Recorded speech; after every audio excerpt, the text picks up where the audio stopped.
Students, आज का हमारा टॉपिक है पैसिव वॉइस। आपने पहले टेंसेस किए हुए हैं तो मेरे ख्याल से आपको पैसिव वॉइस करने में ज़्यादा दिक्कत नहीं होगी, क्योंकि जितना बढ़िया आपने टेंसेस किए होंगे उतना बढ़िया आप पैसिव वॉइस को कर सकते हो। लेकिन अगर फिर भी आपको थोड़ी दिक्कत है टेंसेस में तो कोई बात नहीं है, क्योंकि हम पैसिव वॉइस के थ्रू हम एक्टिव वॉइस को भी सीखेंगे। तो इस टॉपिक को मैंने 2 पार्ट्स में बनाया है, तो ये फर्स्ट पार्ट है। आज हम फर्स्ट पार्ट करेंगे पैसिव वॉइस का। सो वॉइस जो होते हैं उसके 2 टाइप्स होते हैं, एक्टिव वॉइस और passive voice. Active voice actually हमारे टेंसेस होते हैं जो हम सीखते हैं, हम बोलते टेंसेस हैं, एक्चुअली वो हम एक्टिव वॉइस सीखते हैं। और पैसिव वॉइस जो होता है वो उसी की फॉर्म होती है, उसी का एक टाइप होता है। एक टेंस सेम रहता है लेकिन उसका वॉइस जो है, कहने का ढंग जो है वो बदल जाता है। तो आज हम यही करेंगे कि एक्टिव से पैसिव में सेंटेंसेस को किस तरीके से कन्वर्ट किया जाता है। तो एग्जाम्पल के तौर पे हम ये सेंटेंस लेते हैं, the cat was chasing the mouse. इसी सेंटेंस को हम एक और तरीके से भी कह सकते हैं, the mouse was being chased by the cat. Cat mouse को चेज कर रही थी और माउस जो था कैट के द्वारा चेज किया जा रहा था। तो इसके टेंस में कोई भी चेंज नहीं आया है, बस कहने का जो ढंग है वो अलग हो गया है। और क्या अलग हो गया है इसके अंदर कि जो फर्स्ट सेंटेंस है वो एक्टिव वॉइस में है और जो दूसरे वाला सेंटेंस है वो पैसिव वॉइस में। एक्टिव वॉइस के अंदर जो सब्जेक्ट होता है, जो काम करने वाला होता है, वो इम्पोर्टेंट होता है, उसी के अकॉर्डिंग वर्ब लगती है। और पैसिव वॉइस के अंदर जो काम होता है वो ज़्यादा इम्पोर्टेंट होता है। मीन्स माउस चेज के अंदर that is the most important thing. So why do we need passive voice? Passive voice करने से पहले हमें ये देखना है कि हम पैसिव वॉइस का यूज़ क्यों करते हैं, कि किस लिए यूज़ होता है, कि हम एक्टिव वॉइस से काम क्यों नहीं चला लेते। इसका रीजंस है कि कई बार हमें वहाँ पर पैसिव वॉइस ही सूटेबल होता है, इसलिए हम पैसिव वॉइस का यूज़ करते हैं। तो इसका फर्स्ट रीज़न हम ये मानते हैं कि इफ़ सब्जेक्ट इज़ अन, अगर हमें सब्जेक्ट पता ही नहीं है तो हमें पैसिव वॉइस का यूज़ करना पड़ेगा, हमें ऑब्जेक्ट ही बताना पड़ेगा, उसी के अकॉर्डिंग हमें वर्ब लगानी पड़ेगी। For example, this mosque was built years ago. इस सेंटेंस के अंदर सब्जेक्ट जो है अननोन है, नहीं पता किसने बनाया मॉस्क, बट आपको ये पता है कि ये मॉस्क बनाया गया था सालों पहले। तो ऐसे सेंटेंसेस को हम पैसिव वॉइस में कहना ज़्यादा पसंद करते हैं।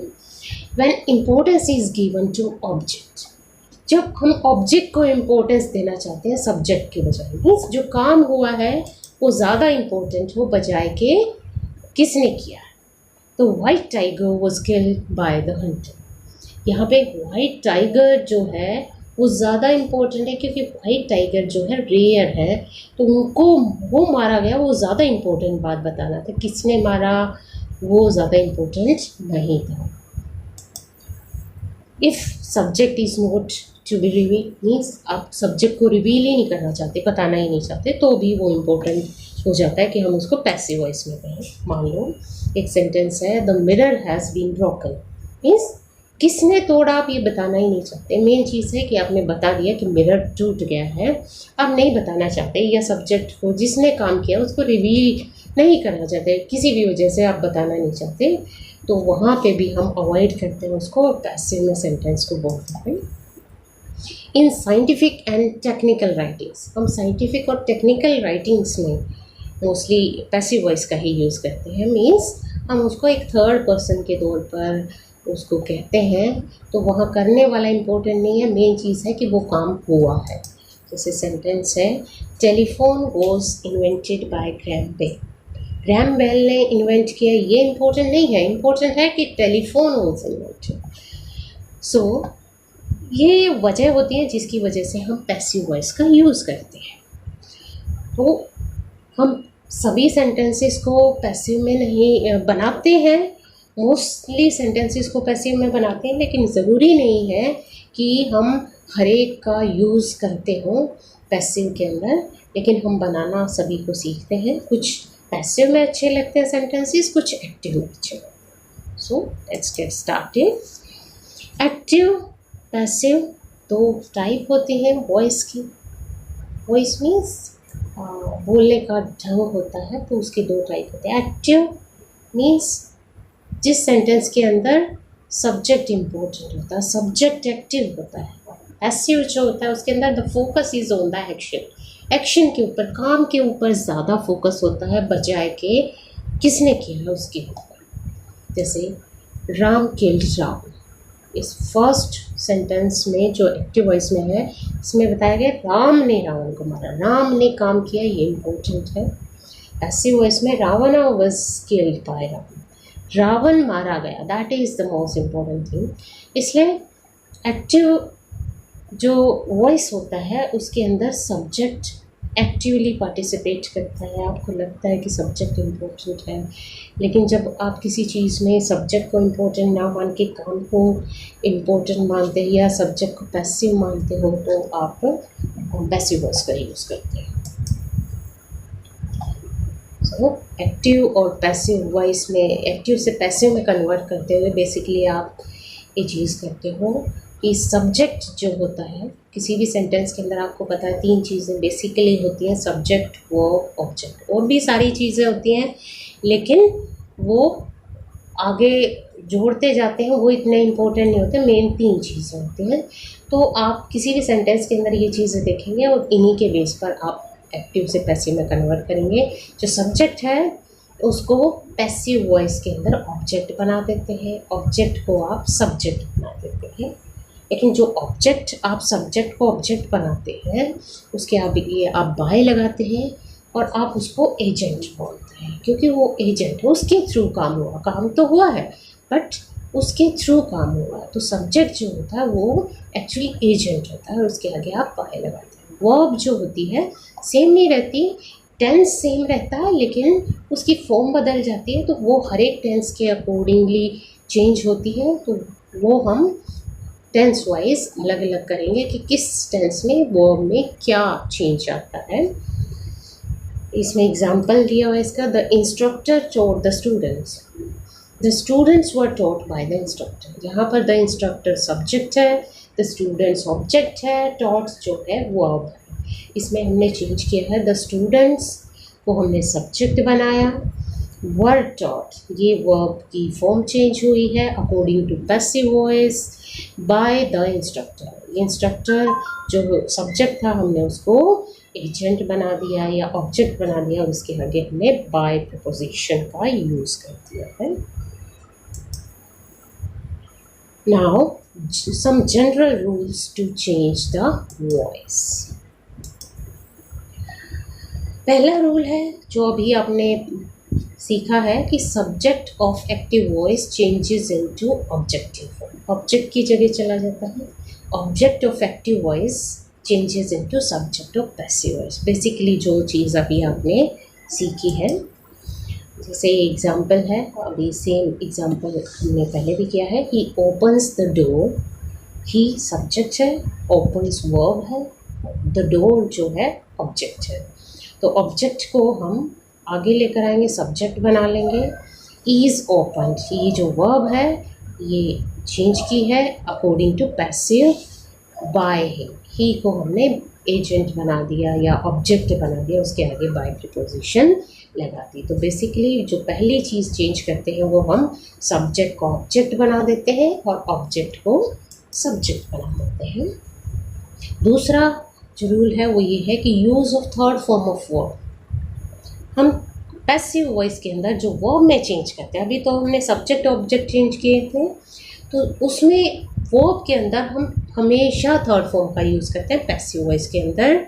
और एक चीज़ और जोड़ते हैं उसमें कि उससे पहले, थर्ड फॉर्म से पहले हम एक बी की फॉर्म का यूज़ जरूर करते हैं। जैसे अब यहाँ पे 3 टेंसेस में ही बताया है, बाकी डिटेल में हम बाद में करेंगे। जैसे हमारे प्रेजेंट के अंदर, सिंपल प्रेजेंट के अंदर वर्ब की फर्स्ट फॉर्म आती है या फिर उसके साथ एस या ई एस लगा हुआ होता है एक्टिव वॉइस में, ये एक्चुअली एक्टिव वॉइस की फॉर्म है। तो जब हम उसको पैसिव वॉइस में कन्वर्ट करते हैं तो वर्ब की तो हमेशा थर्ड फॉर्म हो जाती है और उसके आगे बी की फॉर्म लग जाती है। तो एक थर्ड फॉर्म ज़रूर आती है और बी की फॉर्म ज़रूर आती है। इसी तरह सिंपल पास्ट है, सिंपल पास्ट में वर्ब की सेकंड फॉर्म यूज़ होती है। एक्टिव वॉइस के अंदर जब पैसिव में कन्वर्ट करते हैं तो वर्ब की तो थर्ड फॉर्म ही आएगी और बी की, क्योंकि यहाँ पे वर्ब की सेकेंड फॉर्म यूज़ हुई थी तो बी की हम सेकेंड फॉर्म यूज़ करेंगे। सिंपल फ्यूचर के अंदर हम क्या चेंज करते हैं कि विल शैल के साथ वर्ब की फर्स्ट फॉर्म एक्टिव में आती है तो विल शैल को हम लगाएंगे, लेकिन वर्ब की थर्ड फॉर्म लगाने से पहले एक बी की फॉर्म लगाएंगे जो कि फर्स्ट फॉर्म होगी। फर्स्ट फॉर्म बी की फॉर्म यहाँ फर्स्ट फॉर्म ही लगाएंगे क्योंकि यहाँ पर हम इज एम आर का यूज़ नहीं करेंगे। ऑलरेडी यहाँ पर पहले ही हेल्पिंग वर्ब है, तो हेल्पिंग वर्ब हो तो हम बी की फर्स्ट फॉर्म बी ही लगाते हैं। बी की फॉर्म्स जो होती हैं ये मैंने नीचे दी हुई हैं। बी की 4 फॉर्म्स होती हैं, फर्स्ट फॉर्म्स जिनको हम बोलते हैं। तो एक होता है बी की फर्स्ट फॉर्म बी ही होती है, ये तब लगाते हैं जब हम हेल्पिंग वर्ब के तौर पर उसको नहीं लगाते। और एक है इज एम आर जो कि हमने प्रेजेंट में लगाई हुई है, सिंपल प्रेजेंट में। बी की फॉर्म होती हैं पास्ट में होती हैं वॉज वर जो हम सिंपल पास्ट में लगाते हैं, और एक आईएनजी फॉर्म होती है बी की, और थर्ड फॉर्म जो बी की होती है वो बीइंग होती है। तो जब थर्ड फॉर्म के आगे कोई और हेल्पिंग वर्ब नहीं होगी और हमें बी की फर्स्ट फॉर्म लगानी होगी तो हम इज एम आर का यूज़ करेंगे।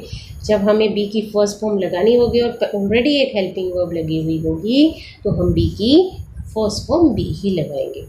जैसे ये एग्जाम्पल्स भी इन्हीं के बेस पर दिए हुए हैं। The lesson is taught by the teacher, यहाँ पे इज़ लगाया हुआ है, ये प्रेजेंट का सेंटेंस है। Is taught by the teacher, third form लगी है, इज़ लगा है, बी की फॉर्म लगी है। Taj Mahal was built by Shah Jahan, यहाँ पे थर्ड फॉर्म लगी है, उसके आगे वॉज लगा हुआ है, ये भी बी की सेकेंड फॉर्म है। उसके बाद थर्ड फॉर्म लगे हुए है फ्यूचर में, उसके आगे बी की फॉर्म बी लगी हुई है। इनको अब डिटेल में हम आगे करने वाले हैं। नेक्स्ट पॉइंट जो हमें ध्यान रखना, रूल जो ध्यान रखना वो ये है कि verb according to the new subject, कि जो हम वर्ब लगाएंगे अब नए सब्जेक्ट के अकॉर्डिंग लगाएंगे। नया सब्जेक्ट क्या है? Object of active voice. Active voice का जो ऑब्जेक्ट था वो अब हमारा नया पैसिव के अंदर सब्जेक्ट बन गया है। अब एग्जाम्पल में देखिए, he is washing the dishes, ये एक्टिव वॉइस में है। जब इसको चेंज करेंगे तो द डिशेस जो है ये हमारा जो ऑब्जेक्ट है यहाँ पर सब्जेक्ट बन जाएगा। This is the object of active voice, और जो नया सब्जेक्ट बन गया है और इसी के अकॉर्डिंग आर लगेगा, ना कि ही के अकॉर्डिंग इज़ लग रहा था, लेकिन अब ही के अकॉर्डिंग नहीं लगेगा। अब नए सब्जेक्ट के अकॉर्डिंग जो वर्ब है वो सिंगुलर या प्लूरल होगी। ही सिंगुलर था, डिशेस प्लूरल है, तो the dishes are being washed by him. Next जो रूल है वो ये है, by preposition is use before the object. ये आप पहले भी समझ चुके हैं इसको, कि जो ऑब्जेक्ट होता है या एजेंट होता है जो एक्चुअली एक्टिव वॉइस का सब्जेक्ट होता है, तो उसके आगे हम बाय प्रीपोजिशन का यूज़ करते हैं, क्योंकि वो एजेंट है और उसके थ्रू कोई काम होता है तो हम उसके आगे बाय प्रीपोजिशन लगाते हैं। They call the police was called by, then के आगे हमने बाय का यूज़ किया हुआ है। Next rule is no object no passive voice. अगर ऑब्जेक्ट नहीं है किसी सेंटेंस के अंदर तो हम उसका कोई पैसिव नहीं बनाते। For example, they laughed, this is a sentence, in this sentence there is no object. आप देख रहे हैं कि वर्ब के बाद जो है सेंटेंस खत्म हो गया है, तो यहाँ पर कोई पैसिव नहीं बना सकते हम इसका। लेकिन अगर किसी सेंटेंस के अंदर सब्जेक्ट है, वर्ब है, ऑब्जेक्ट है, हम उसका पैसिव बना सकते हैं। I was called by him.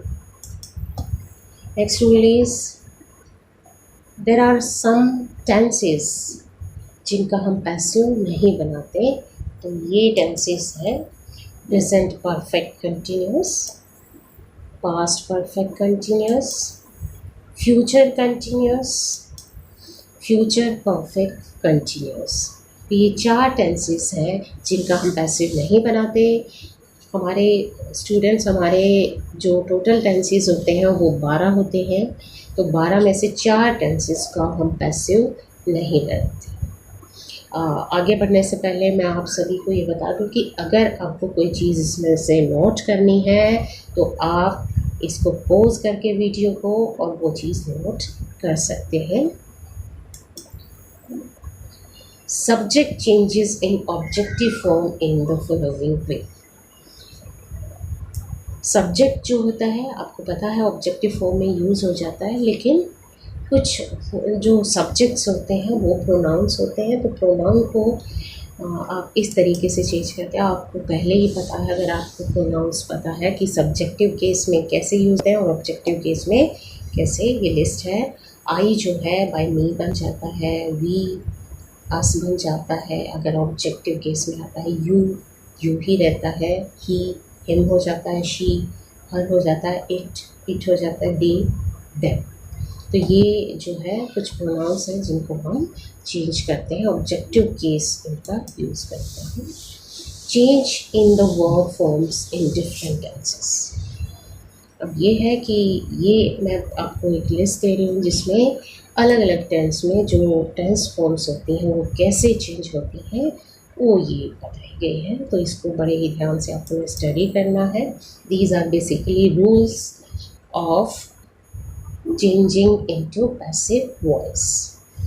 जैसे सिंपल प्रेजेंट टेंस होता है तो उसके अंदर हम एक्टिव वॉइस में यूज़ करते हैं। अभी आपने 2 मिनट पहले डिस्कस भी किया था हमने कि वर्ब की फर्स्ट फॉर्म लगती है SEIES लगता है एक्टिव वॉइस में, तो जब हम चेंज करेंगे इसको तो वर्ब की थर्ड फॉर्म लगेगी। वर्ब की थर्ड फॉर्म हमेशा लगनी है पैसिव वॉइस के अंदर, तो उसके आगे हमने बी की फॉर्म लगानी है जो वर्ब के साथ फर्स्ट फॉर्म लगी हुई है, यानी कि is, am, are plus verb की थर्ड फॉर्म। नेक्स्ट टेंस है सिंपल पास्ट। सिंपल पास्ट के अंदर एक्टिव वॉइस के अंदर आती है वर्ब की सेकंड फॉर्म और पैसिव वॉइस के अंदर आते हैं वर्ब की तो थर्ड फॉर्म बन जाएगी, और वर्ब की जो सेकंड फॉर्म है वो बी के साथ हम लगा देंगे और हेल्पिंग वर्ब बना देंगे उसको वॉज और वर। बी की सेकंड फॉर्म होती है वॉज, वर। अब स्टूडेंट्स मैं फिर आपको नोट करा रही हूँ कि अगर आपको ये चीज़ें नोट करनी है तो आप वीडियो को पॉज करना है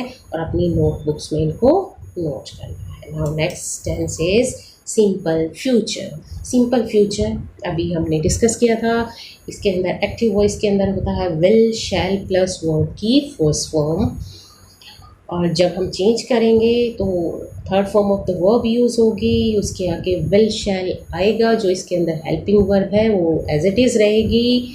इसके अंदर एक एक्स्ट्रा जो चीज़ होगी वो बी की फॉर्म होगी, और बी की फॉर्म जो होगी वो वही फॉर्म होगी जो वर्ब के साथ लगी हुई होगी। या वर्ब की फर्स्ट फॉर्म है तो first form of the be is be. और बी क्यों लगाया है? क्योंकि यहाँ पर हमने हेल्पिंग वर्ब वाली फॉर्म यूज़ नहीं करनी है। Now next tense is present continuous. Present continuous में आईएनजी फॉर्म यूज़ होती है और उसके आगे इज, एम, आर होता है एक्टिव वॉइस के अंदर। जब हम इसको पैसिव में कन्वर्ट करेंगे तो helping verb as it is होगी, इज, एम, आर वर्ब की हमेशा थर्ड फॉर्म होगी, और जो बी की फॉर्म होगी वो होगी जो वर्ब के साथ फॉर्म लगी हुई है, यानी कि फर्स्ट फॉर्म के साथ आईएनजी। बी की फर्स्ट फॉर्म के साथ आईएनजी क्या हो जाएगा? बीइंग हो जाएगा। पास्ट कंटिन्यूअस जो है सेम ऐसे ही है। अगर आपको प्रेजेंट कंटिन्यूअस आता है was, were plus ING form of verb, ये एक्टिव वॉइस के अंदर है। पैसिव में जब इसको कन्वर्ट करेंगे तो was, were as it is plus being plus third form of the verb. Next tense is present perfect. Present perfect के अंदर थर्ड फॉर्म होती है, उसके आगे हैज़ हैव लगा हुआ होता है, तो जब हम चेंज करेंगे इसको पैसिव में तो has have as it is रहेगा। और वर्ब की हम थर्ड फॉर्म यूज़ करेंगे, लेकिन वर्ब की थर्ड फॉर्म यहाँ हमने बनाई है और ये जो थर्ड फॉर्म है ये हम बी के साथ लगा देंगे, यानी कि third form of be is been.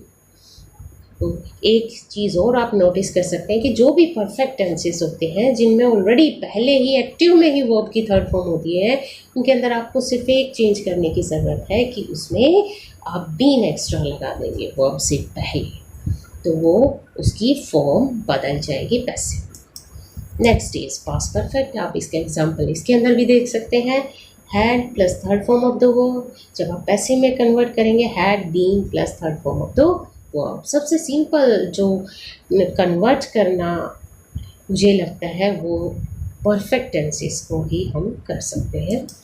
Next is future perfect. In the same way will shall plus have plus third form of the verb, when it will change in passive it will be will shall same helping verb plus have same there is in as in active voice plus being plus third form of the। तो ये आपको मैं एक बार फिर remind करा रही हूँ कि ये आपको नोट करना है अपनी नोटबुक्स में। Now there are some examples। Basically एक ही टेंस है और उसी को हमने अलग अलग, एक ही सेंटेंस है बेसिकली और उसको हमने अलग अलग टेंसेस में यूज़ किया है। They take the photos present simple में है, जब चेंज होगा द फोटोज़ आर टेकन। इसमें हमने बाय एजेंट को स्किप कर दिया क्योंकि बहुत लंबा सेंटेंस हो जाता और एक स्लाइड में शायद नहीं आता, इस वजह से हमने बाय एजेंट को स्किप कर दिया है। They are taking the photos present continuous में है, आर टेकिंग को चेंज किया है आर बीइंग टेकन में। They have taken the photos, ये परफेक्ट टेंस है तो बीन एक्स्ट्रा लग जाएगा, the photos have been taken. They took the photos simple past में है, तो जब हम चेंज करेंगे तो वॉज वर्ब थर्ड फॉर्म आती है तो यहाँ पे लगेगा द फोटोज़ वर टेकन, क्योंकि फोटोज़ जो है प्लूरल है। Next tense is past continuous. Past continuous में वर और आईएनजी फॉर्म आई है, they were taking the photos. जब हम इसको पैसिव में कन्वर्ट करेंगे the photos were being taken. They had taken the photos. Past perfect में जब हम चेंज करेंगे तो the photos had been taken, been extra लग गया है। They will take the photos, future में होगा तो फोटोज़ विल बी टेकन।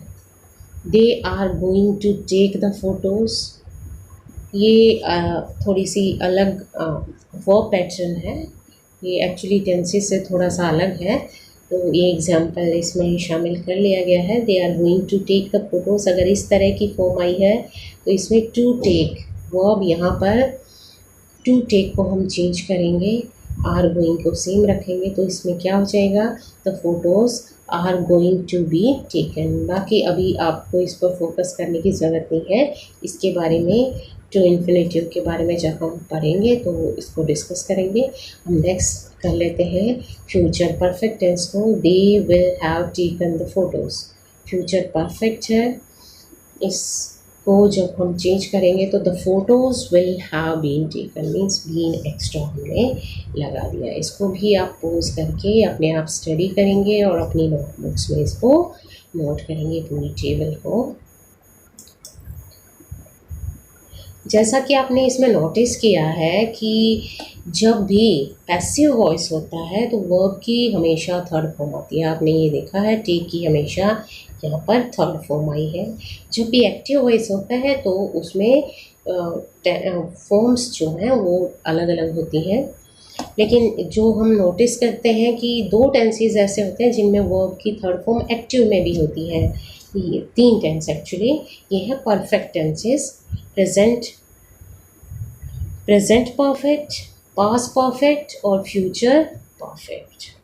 अब फिर कई बार बच्चों को ये डाउट होता है कि एक्टिव है सेंटेंस या पैसिव, तो इसका सिंपल सा तरीका होता है कि जब थर्ड फॉर्म के आगे हैज़ हैव की फॉर्म लगी हुई हो, इट मीन्स वहाँ पर एक्टिव वॉइस होता है। और जब भी कभी थर्ड फॉर्म के आगे बी की फॉर्म लगी हुई है, इट मीन्स वो पैसिव वॉइस होता है।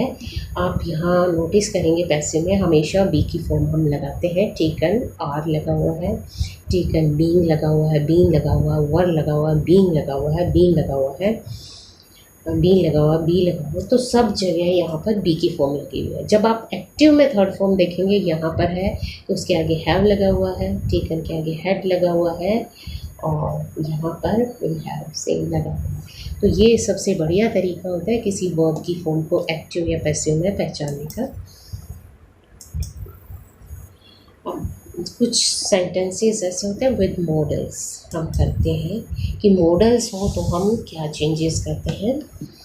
तो अगर मॉडल है किसी वर्ब के साथ, तो मॉडल के साथ वर्ब की फर्स्ट फॉर्म आई हुई है, तो जब वो हम चेंज करेंगे तो modal plus be plus third form of the verb हो जाएगी। सेम वही फॉर्मूला है कि आपको modal as a helping verb लेना है, तो helping verb as it is आएगी, वर्ब की थर्ड फॉर्म होगी और उसके आगे बी की फॉर्म लगेगी। और वो कौन सी लगेगी? जो वर्ब की फॉर्म लगी हुआ है, verb first form of the verb, first form of be. Example है सीता कुड हेल्प मी। जब इसको चेंज करेंगे तो हो जाएगा आई could be helped bye Sita. यहाँ पर कुड जो है मॉडल है, उसके बाद वर्ब की फर्स्ट फॉर्म है। जब हम इसको चेंज करेंगे मी कन्वर्ट हो जाएगा आई में, क्योंकि ये सब्जेक्टिव केस हो गया यहाँ पे। कुड बी थर्ड फॉर्म तो the verb helped bye Sita. तो ये मॉडल का एक टाइप है। एक और टाइप से हम मॉडल यूज़ करते हैं, मॉडल प्लस हैव और थर्ड फॉर्म होती है तो हम उसको चेंज करते हैं modal have been plus third form of the verb. ये सेम तरीके से होता है जैसे हम फ्यूचर परफेक्ट को करते हैं। फ्यूचर परफेक्ट में या जो परफेक्ट टेंसेस होते हैं उनमें बीन एक्स्ट्रा हम लगाते हैं, इसमें भी सेम वे हम बीन लगाएंगे, modal plus have plus been plus third form of the verb. Example, he should have called you, should have called, third form of the verb which should have. So, change it in passive voice, you object जो है वो subject हमने बना लिया, you should have हमने been extra लगा दिया, been called by him, by agent हमने लगा दिया। अब कुछ एग्जाम्पल्स हैं, वैसे भी आपको समझ आ गया होगा, लेकिन एक दो ये एग्जाम्पल्स और कर लेते हैं जिनसे आपको और क्लियर हो जाएगा। सिंपल प्रेजेंट में 3 एग्जाम्पल्स दिए हुए हैं यहाँ पे। एक्टिव वॉइस में द टीचर पनिशेस मी, जब हम इसको पैसिव में कन्वर्ट करेंगे तो आई am punished by the teacher. ये बेसिकली एक ही टाइप के सेंटेंस है, सिर्फ इनमें चेंजेस जो है वो ऑब्जेक्ट में दिया गया है एक्टिव वॉइस के, और वो इसलिए दिया गया है ताकि आपको पता लगे कि जब हम चेंज करते हैं ऑब्जेक्ट यहाँ पर सिंगुलर या प्लूरल होता है तो वर्ब में, हेल्पिंग वर्ब में एक्चुअली चेंज आता है। The teacher punishes me, I am punished by the teacher. The teacher punishes the boy, अगर बॉय ऑब्जेक्ट है तो the boy is punished by the teacher. The teacher punishes the boys are punished by the teacher. Now present continuous in the same way, एक ही type के sentence है, the teacher is punishing me, is punishing the boy, is punishing the boys. When we convert it into passive voice, we use I am being punished by the teacher, the boy is being punished by the teacher, the boys are being punished by the teacher. Simple past के अंदर sentences हैं, the teacher punished me, the teacher punish the boys. जब हम इनको convert करेंगे, I was punished by the teacher, अगर आई है तो हमने वॉज का यूज़ किया हेल्पिंग वर्ब पे, सिंपल सिंगुलर है ये आई। द बॉयज़ प्लूरल है तो हमने the boys were punished by the teacher. Past continuous, the teacher was punishing me, the teacher was punishing the boys. Same way I was being punished by the teacher, the boys were being punished by the teacher.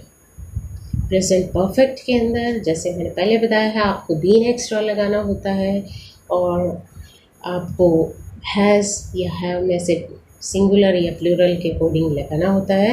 The teacher has punished me, the teacher has punished the boy. I have been punished by the teacher, क्योंकि I के साथ हम have का use करते हैं। The boy has been punished by the teacher, because the boy singular है तो हम द बॉय के साथ हैज़ का यूज़ करेंगे। पास्ट परफेक्ट के अंदर, पास्ट परफेक्ट के अंदर सिंगुलर और प्लूरल दोनों में हम हैड का यूज़ करते हैं, तो ऐसा कोई डिफरेंस नहीं आएगा इसमें सिंगुलर और प्लूरल की वजह से।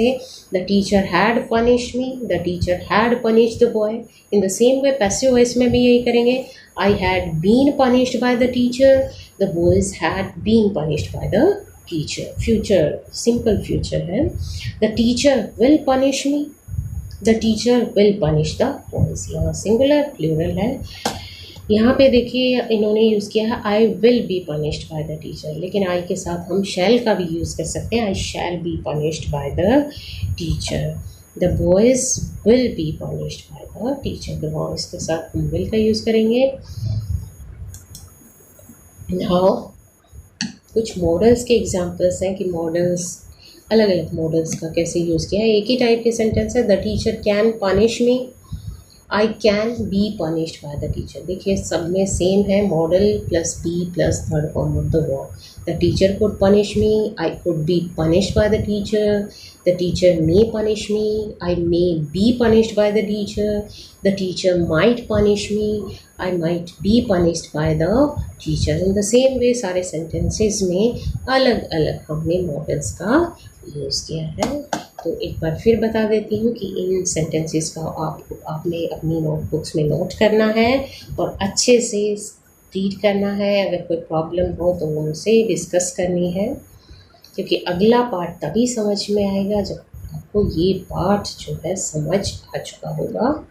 सो नाउ नेक्स्ट स्लाइड करते हैं।